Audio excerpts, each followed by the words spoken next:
Good morning from Athens, Greece. It is around 8:45 here on this Tuesday morning. And my past couple of videos, I've been walking around the city center and it's been kind of noisy. So today I decided to do a morning video from a quieter location. So let's talk about the news and let's discuss what's going on in the Netherlands. You have these farmers' protests, which have been going on now for, correct me if I'm wrong, for a few weeks now. And the farmers are protesting these green reforms, which are going to cut, which are aimed at cutting like nitrogen emissions by like 50 to 95% by like 2030. The problem is that these green reforms, this cutting of nitrogen emissions, will essentially mean the death of around 1/3 of the farms in the Netherlands. Those are the numbers that I've heard.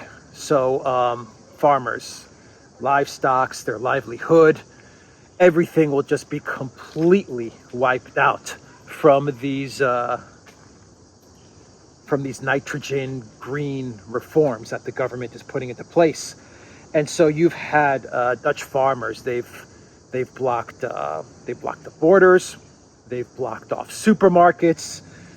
Yesterday, they actually poured manure on government offices over the regulations.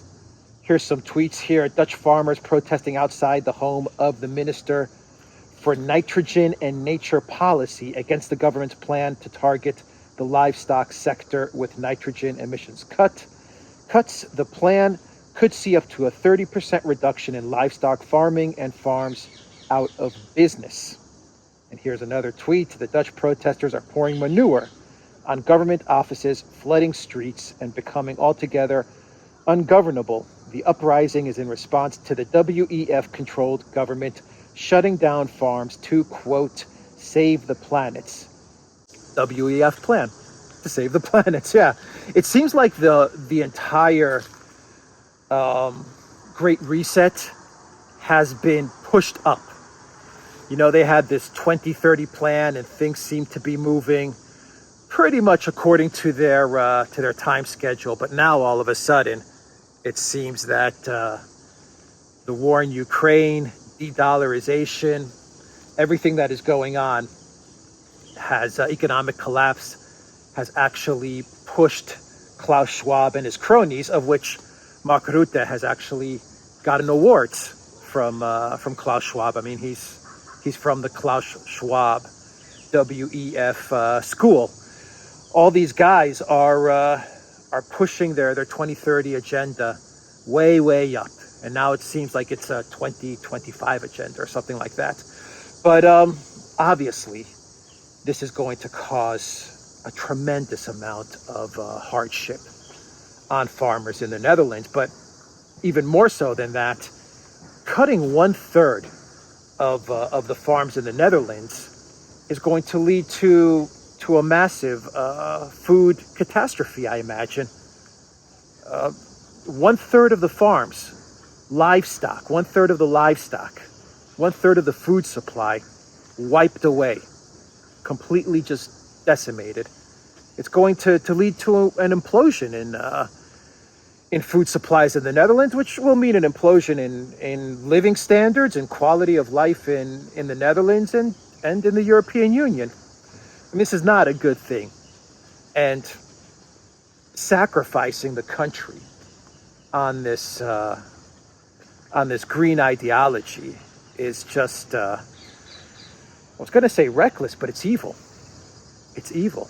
And I understand the need to look after the environment and to preserve the environment and to look after emissions and all of these things, but this is not the way to do it. This is not the solution. This seems like it's actively targeting the food supply of the people of the Netherlands and of the people of Europe. That's how I'm looking at this. And the agenda obviously is to create food shortages. much like in the same way, the agenda has been to create energy shortages. And they use the Ukraine war, the green ideologues like Habeck and Brabach in Germany, they're using the Ukraine war as an excuse to deindustrialize Germany and to create these oil and energy shortages. I really think that with the Ukraine war and everything that's going on, there's a certain sector of elite that are using this war. They don't really care about what's going on in Ukraine or the Ukraine people or anything like that. They're just using this war in order to push along their Green New Deal, their green ideology, and to force people to move away from oil and gas. Doesn't matter how much economies, societies are going to suffer. They don't care. They just have their goal of saying, you know what, we are going to get rid of fossil fuels and oil and gas and all those things, and who cares what happens in the next 10, 15 years. The ends justifies the means. So I know there's a group of green ideologues that are using the war in Ukraine to do that. And any hardship along the way in, say, the next 5, 10 years, all they're going to do is blame Putin. Instead of coming out and just admitting, you know what, my religion is the green religion. I pray to the green God, and everyone's going to suffer for 15 years because my God is dictating me to do this. And so, we're going to have to cut oil and gas and everything else. That's fine. At least they come out and they admit it. But they're not doing that. They're saying Putin's to blame. It's Putin's fault, and we're going to have to embargo oil and embargo gas and deindustrialize and all these things. And then there's the other side of the elites, which the neocons, which just want to escalate. They just want war. They want global hegemony. And they believe that they can destroy Russia and they can get regime change in Russia. And they just want to rule the world. As that, that Tears for Fears song way back used to say. Everybody wants to rule the world. Well, these neocons are just... That's their belief. So they want to take on Russia, and then when they're done with Russia, they want to take on China, and they want to just establish themselves as the global hegemons. So those are how these different groups are using the Ukraine war in order to benefit themselves, and they've created an unholy alliance. The Greens and the neocons and the neoliberals. Because I always say the neocons, but the neoliberals are also one and the same. There's really no difference. The neoliberals just believe that they're starting humanitarian wars.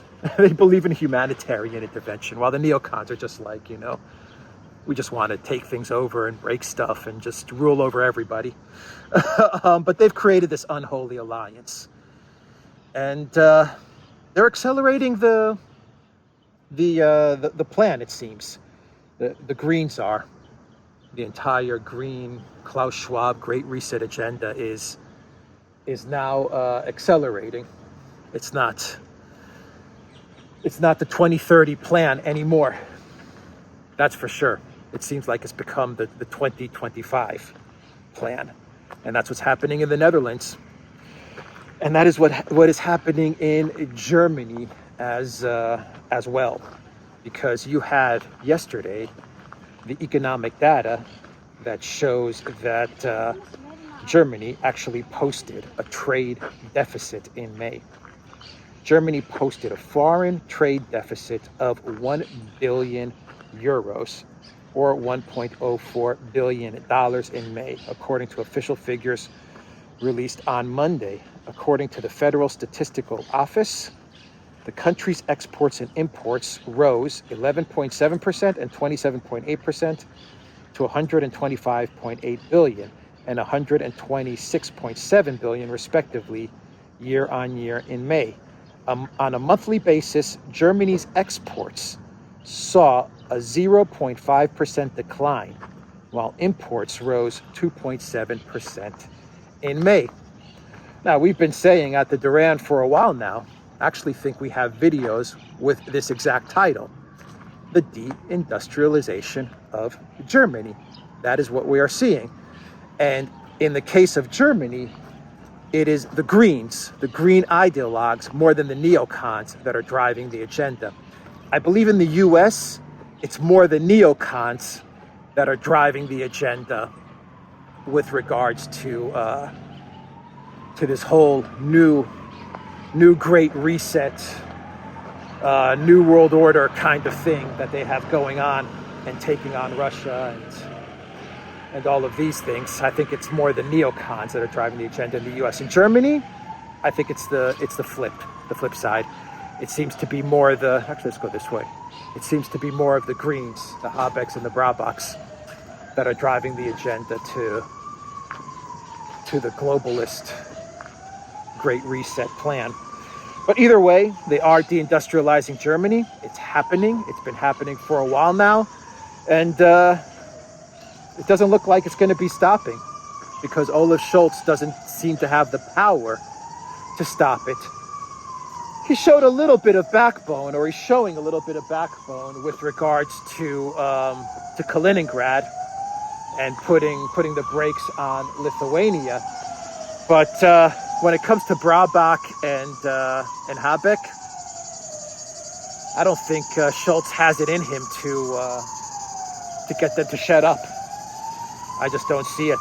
So I think he's going to let Habeck and Brabak continue to drive the agenda forward towards deindustrialization. And of course, the excuse is going to be, well, Putin's war in Ukraine. That is what Habeck always falls back on.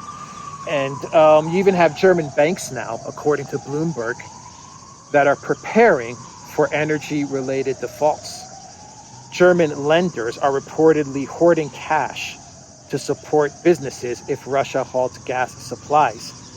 Banks in Germany are expected to put aside extra funds to be able to tackle a potential spike in defaults if Russia cuts off natural gas supplies, several high-ranking banking officials said, as quoted by Bloomberg.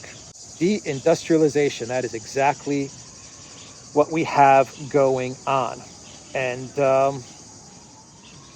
you even have protests in Norway with regards to energy and gas, if I'm not mistaken. One second, let me pull it up. Natural gas prices in Europe have surged to the highest since March amid reduced Russian supplies and an impending strike in Norway, a major energy supplier to the continent. August futures on the TTF trading hub in the Netherlands jumped as much as 10%, reaching 1,722 per thousand cubic meter, or 161.5 per megawatt hour in household terms. The planned industrial action at the gas fields of Europe's strategically important supplier is reportedly threatening to cut daily gas exports by nearly 13%, tightening the grip on a market that's already reeling from reduced deliveries from Russia. 3 Norwegian fields are set to be shut down by the strike starting this Tuesday, while planned action the following day would take out another 3 projects. Strikes in Norway. Energy strikes in Norway have sent gas prices skyrocketing. I think we all see the trend and where we're heading towards winter. We're still in the middle of summer. We're not even in the halfway point of summer yet. And all of this is happening. It's going to be a brutal winter. Since we're on the topic, though, of Germany, I want to talk a little bit about the Ukraine ambassador in Germany, Mr. Andrei Melnik. Now, this channel has been pretty much one of the few, if not the only channels, that has put a spotlight on the Ukraine ambassador in Germany. In many clown show episodes, we've talked about Mr. Melnik, Ambassador Melnik, and his clownish behavior. And it looks like that Melnik is now on his way out as ambassador to Germany from Ukraine. And the reason he's on his way out is because Melnik was on a podcast show a couple of days ago, the Thilo Jung show, and he showed that he's a believer in the Bandera ideology, that he really believes the Bandera stuff. Like, he really, really believes in it. Bandera, look him up, Stepan Bandera. He's considered to be Ukraine's national hero, but he was an NAZI collaborator, real nasty guy. He led the organization of Ukrainian nationalists, and they committed terrible acts of genocide and murder of Jews, Poles, and Bandera despised Poles, Jews, Russians, and he wanted to create an ethnically pure Ukraine in Lviv. And he collaborated with HITLER, and he helped the NAZIs invade Ukraine and fought alongside them. And then he decided that he wanted to start his own country in Lviv, and HITLER got upset with him, and he put him in prison. And I'm giving you the cliff notes of the history, a summarized view of the history of what happened with Bandera. But no honor among thieves. Two very evil men, and the one evil guy, Bandera, decided to go his own way and leave the other evil guy, HITLER. And HITLER said, "Not so fast. I'm not going to let you create your own country." And he put him in prison. And anyway, that's the whole Bandera thing. This guy is considered to be a national hero in Ukraine. There are streets named after him in Kiev. There are streets named after him all over the west of Ukraine, including Lviv. I actually believe there are many statues of him as well in Lviv. And there are a lot of people in Ukraine, a minority, but I would say it's a strong minority of Ukrainians in the West, and a strong majority of Azov, if not all of the Azov, Adar, Right Sector, all of these groups that subscribe to the Bandera ideology and the Bandera mission, which is creating a pure Ukraine country, a pure Ukraine nation. And this guy Melnik is one of those subscribers to that ideology, because the thing is that you've always heard over the past 4 months that there is no NAZI problem in Ukraine, and it's not in the government. And everyone knows that it is a problem in the military. It's a problem in the Azov and the Adar battalions. That's a fact now, and we all know that they have a Bandera problem. But everyone would say, no, there's no problem like that in the government. Well, Melnik, in his interview with journalist Thilo Jung, exposed himself as being one of the believers of the Bandera ideology, because Thilo Jung pressed him about his belief with Bandera, and Melnik said, no, all the stuff you hear about Bandera, all of the historical fact about Bandera is false, and he was actually this hero, and he never worked with the NAZIs, and actually Melnik even said in the interview something along the lines of, well, during war or during these types of things, working with NAZIs is understandable because these were desperate times, something along those lines. I'm paraphrasing it, but that was what he was hinting at, that, these desperate times of Soviet aggression or occupation, in the way he was framing it, that's how he was framing it. These desperate times of war means that you have to align yourself with certain people in order to achieve your goals. That's what Melnik was saying, and I'm paraphrasing it.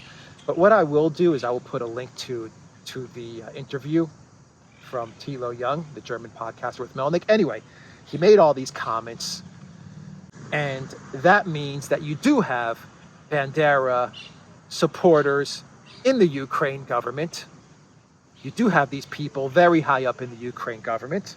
Melnik is the ambassador of Ukraine in Germany, a very high position. He works for the foreign ministry. And so the Ukraine government got freaked out. The foreign minister, Kaluba, had to issue a statement after Poland and Israel came out with statements criticizing, and I'm being very diplomatic in my words, criticizing, very harsh statements criticizing what Melnik had said during this podcast, and the foreign ministry in Ukraine said, well, his views don't express the views of the Ukraine government, which is ridiculous because he was not speaking off the record. He was speaking on the record to a journalist in Germany. And so I think that the Ukraine ambassador in Germany, when he's speaking on the record and doing an interview with a German journalist, I think he's very much on the record. But the Ukraine government, they wanted to walk things back, and they're trying to walk things back from Melnik's statements.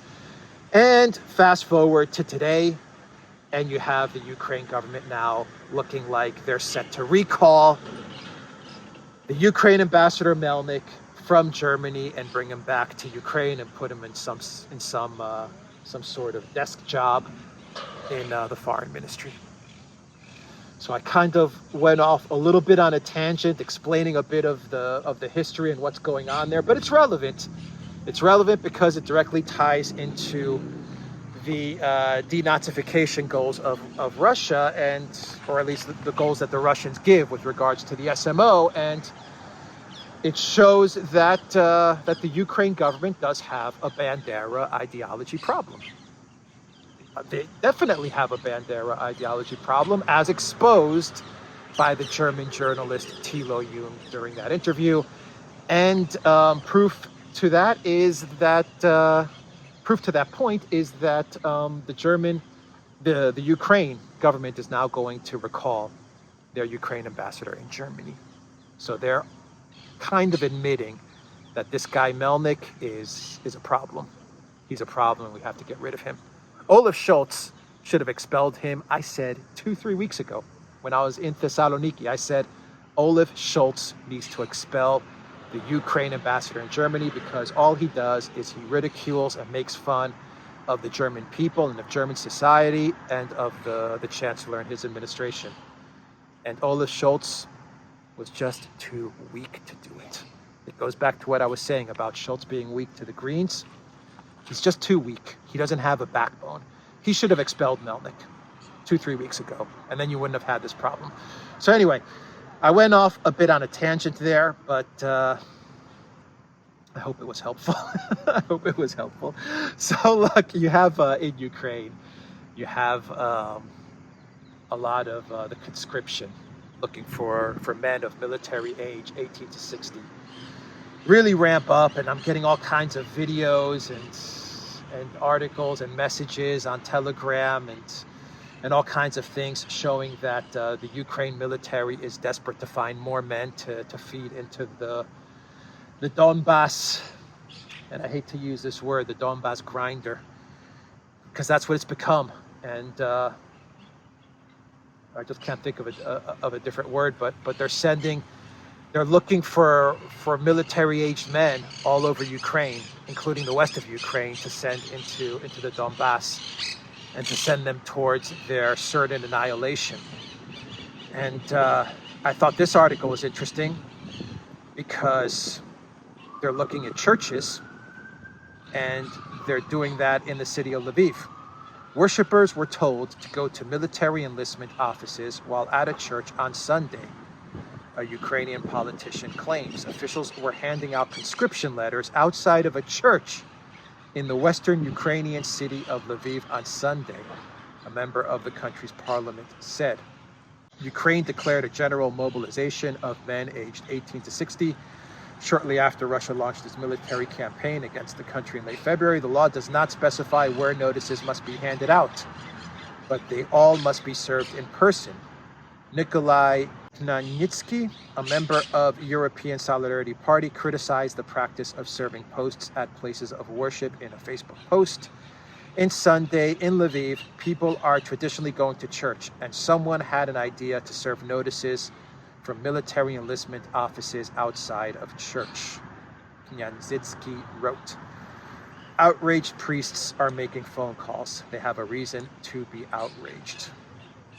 There are many ways to invite people to an enlistment office, like serving a notice at home or at workplace. You certainly shouldn't do it at church, he added. People go there for spiritual protection and support. It's not a place where one has to walk around and serve notices in the middle of prayer. This definitely does show the panic coming out of the Zelensky regime. It's interesting that they're actually now going to churches in the west of Ukraine, in Lviv, to find military-aged men to go fight in the Donbass. And those military-aged men are going to be sent east in order to try and slow down the Russian army's advance. That's the agenda. That's the strategy that Zelensky is implementing. But he's just sending these men to a certain death. That's all he is doing at this point in time. But this is panic. This is panic, and this is a sign that Zelensky doesn't have, as he once claimed, a 1 million-man army ready and waiting. Nor do they have a force that is going to mount some sort of counter-offensive in August either.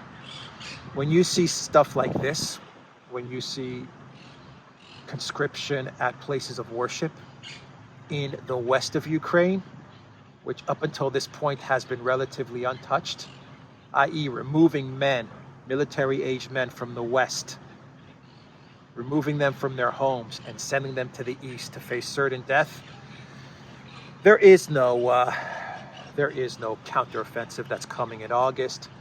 There is no weapon game changer. There is no NATO. There is no cavalry coming to your rescue. None of this is going to happen. All that Zelensky is doing is he's following some misguided NATO policy, which is dictating that Zelensky just keep on feeding as many Ukrainian troops into the east of Donbass in order to slow the Russians down so that the collective West can craft some sort of victory narrative in Ukraine. And I mean a victory media narrative in Ukraine. That is all that we are seeing happening at this moment in time. And of course, to keep the weapons flowing for the military-industrial complex, to keep the weapons sales moving there as well. So that's a sad story to move towards a clown world on. Two more quick stories, and then we'll go into two clown worlds. The first story is with regards to Finland. Russia is warning Finland not to build a NATO base, and this base would be in this town, in this area known as Lappeenranta. They're looking to host a NATO military base. The mayor of this border town, would put the city in Russia's crosshairs by hosting a NATO military base. The Speaker of the Russian State Duma, Volodin, said on Monday. Volodin was commenting on a story published by Finnish media about a border town that expects an increase in investments after the nation joins the US-led military bloc. Kimmo Jarva, the mayor of Lappeenranta, hinted that his city would like to host a military base. What a way to put your city as target number one of a Russian strike. Real good way to look after your city. So this mayor of this town, he's gotten the warning. Will he adhere to it? Probably not, because the NATO money, the NATO investment, you see the NATO investment, the NATO money is too good to pass up. It's the grift. It's the corruption. It's just too good to pass up. All of those NATO dollars just flowing into his coffers.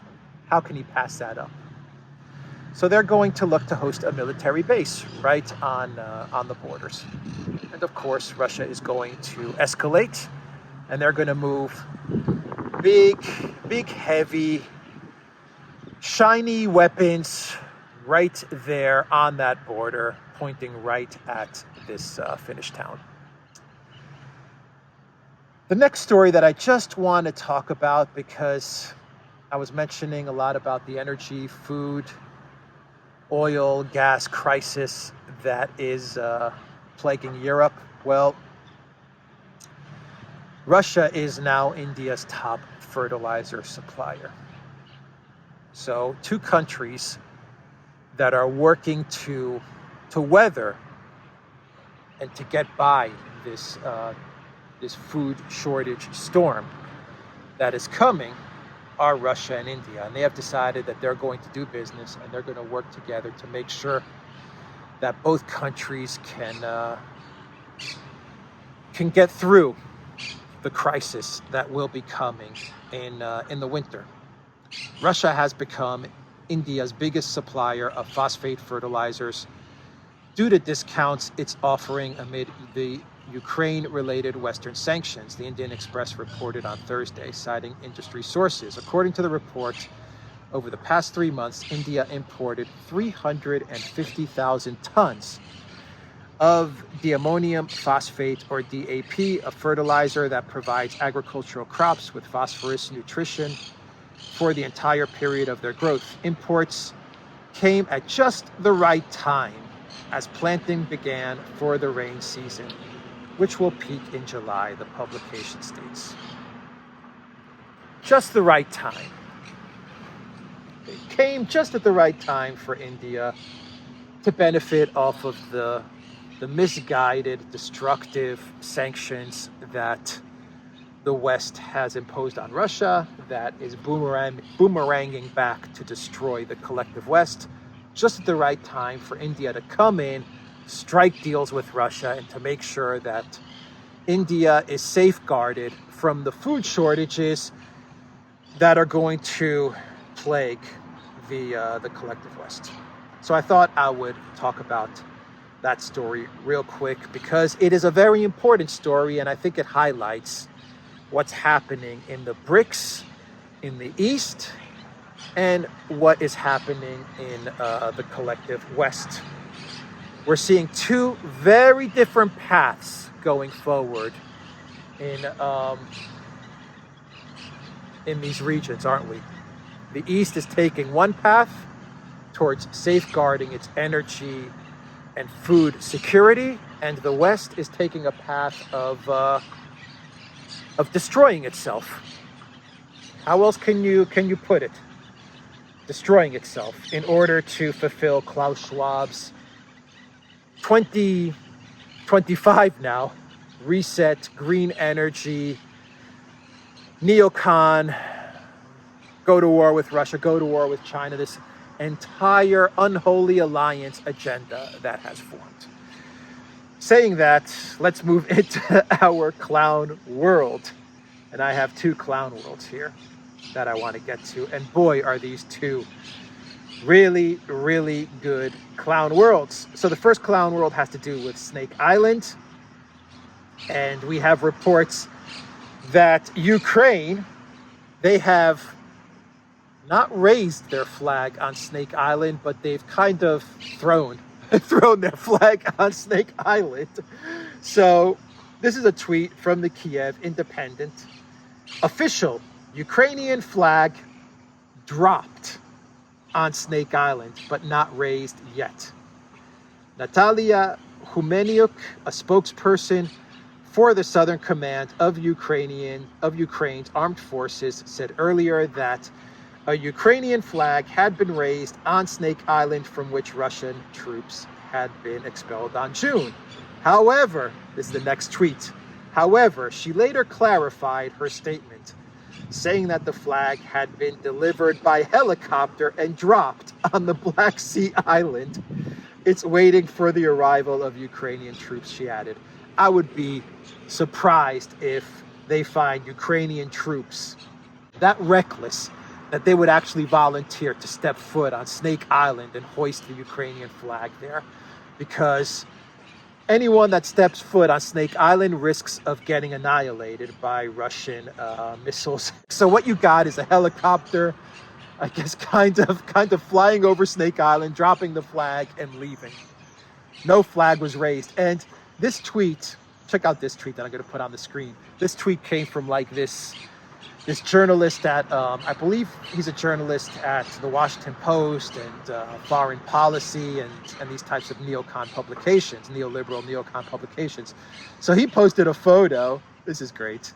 He posted a photo with the tweet saying, "A Ukrainian flag has been reinstated on Snake Island, a symbolically powerful blow to Russia in the Black Sea." Oh, but wait a minute. Next tweet. To clarify, this photo was Snake Island before the war. Before the war. I was just including it as a visual demonstration. The tweet above is great. The tweet above says, "The powerful blow is proven by a photo from before the war." That is the tweet that's referencing these tweets from Samuel Ramani, a journalist at the WAPO and FP and these publications. And I actually got this tweet from the Slavian Guard Telegram channel, a great channel, by the way. I'll put a link to that channel down below. I always forget to put the links down below, but I remember afterwards. But yeah, so a flag was dropped on Snake Island, and the Western mainstream media, they immediately chimed in to support Zelensky and to show that this is a fatal blow to Russia's Black Sea dominance. And of course, he has to put a photo from way back when, before the special military operation started, before the conflict took place, and he had to clarify it afterwards because he got called out.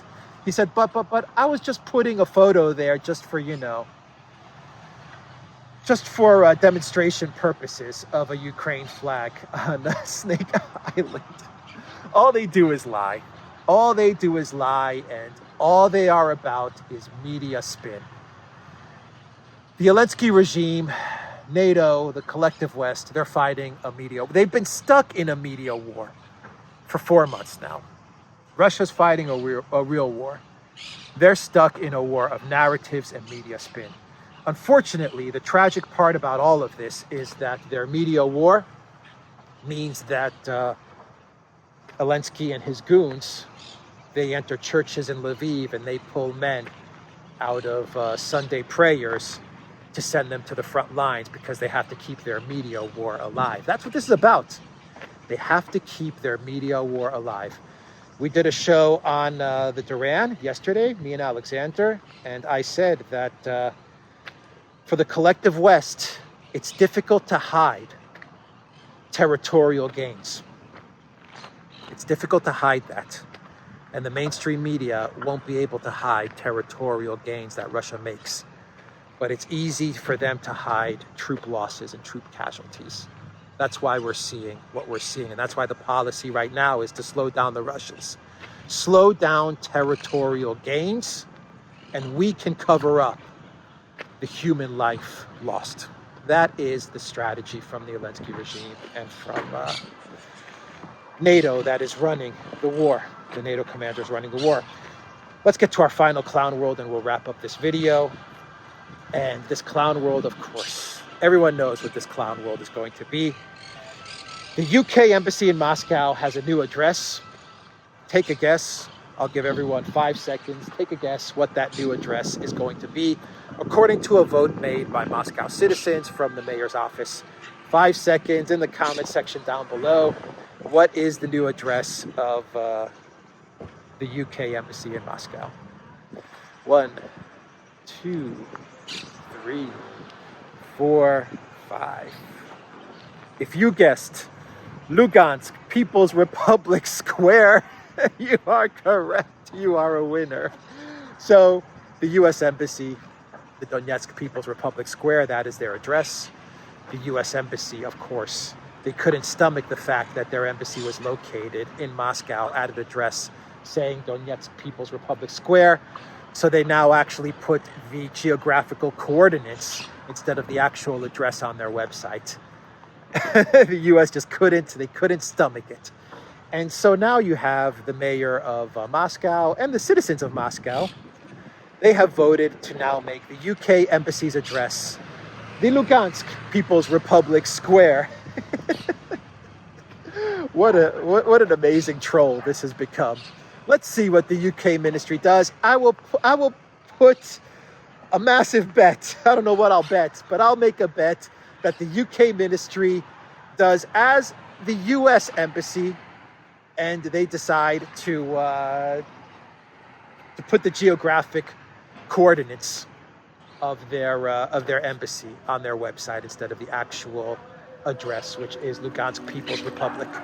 I'll put money on it that is what the UK embassy in Moscow does, and that is what the UK ministry, under the direction of Liz Truss, does. They're just going to follow what the US did, and they're going to put the latitude and the longitude of the embassy's location, instead of having to stomach the fact that on their website they have to put UK Embassy of Moscow, Lugansk People's Republic Square. They're not going to be able to stomach that. So that is the clown world. What a clown world this renaming of embassies has become. I wonder if some EU offices, maybe the mayor of Moscow, if you're watching this video, maybe you should look at some EU offices if there are in Moscow. I don't know if there are EU headquarters or offices there, like consulates there, but that would be a good next target. And perhaps maybe the German embassy, maybe the Canadian embassy, Duran shop, 10% off, use the code GOODDAY. My shirt today has the Canadian flag on it, but maybe you could target the Canadian embassy. I don't know, maybe Australia. I believe that the new Australian Prime Minister was in Kiev just the other day, kissing the feet of Zelensky, doing the routine that all Western leaders now have to do, which is travel to Kiev to see Zelensky. They have to do that before they actually meet with the people or put a policy or program in place. They have to go to Zelensky first and get his blessing, and then they can go back and govern their country. Anyway, I'm sure that the citizens of Moscow will be targeting many more embassies in the future with interesting street names. And pretty soon, all we're going to have is a bunch of geographic coordinates. like every collective West building that's in Moscow is going to have a geographic latitude and longitude coordinates instead of admitting to an address, to a street address. All right, I'm going to end the video there. The Duran.locals.com, everybody, and check out Alexander's channel as well. Take care.